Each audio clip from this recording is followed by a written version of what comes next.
At kahit paalis ang bagyo, tuloy ang kalbaryo ng mga nawala ng bahay. Ang ilan naman lubog pa rin sa baha. Saksi si Ian Cruz. Sa kasagsagan ng bagyong Ruby kahapon, mabilis na umapaw ang ilog na ito sa Mabitak, Laguna. 6 na barangay agad ang nalubog sa hanggang tuhod na baha. Pinakaapektado ang mga nakatira malapit sa ilog, kaya sa mataas na bahagi ng mga bahay na natili ang mga residente.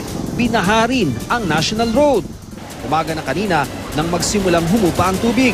Pero sa Lopez, Quezon, lubog pa rin sa baha ang 6 na barangay dahil sa pag-ulan kanina madaling araw lang. Ang tubig na nagpalubog sa ilang palayan umabot hanggang sa mga bahay. 1 metro raw ang pinakamataas na baha. Marami ang lumikas sa matataas na bahay ng kanilang mga kaanak. Buhay po namin ang kaanak ay ano ba ang gamit yan ay kayang bilhin, ay buhay po talaga hindi na kayang ibalik, di po ba? Pati riles ng PNR, apektado. So yun ang request din niya, magkaroon ba ng programa rito na hindi na mangyayari?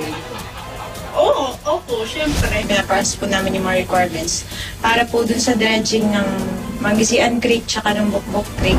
Pinasok din ng tubig ang mga bahay sa Nabua, Camarines Sur. Mahigit 2,000 ang apektadong pamilya sa mahigit 40 barangay dahil sa lampas tuhod na baha. Kung ang ilan, hinihintay lang humupa ang baha.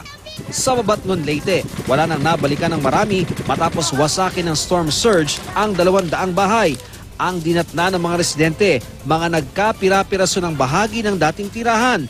Nasira rin ang mga tent na tinitirhan ng mga nakaligtas sa bagyong Yolanda noong 1 taon.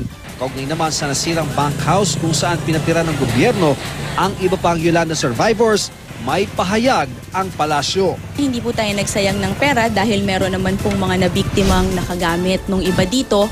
At pangalawa, by their very nature, temporary po yan. Halos 300 ang bilang na napinsalang bahay ayon sa pinakahuling tala ng NDRRMC.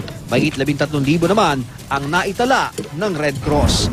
Mula rito sa lalawigan ng Quezon, ako si Ian Cruz, ang inyong saksi.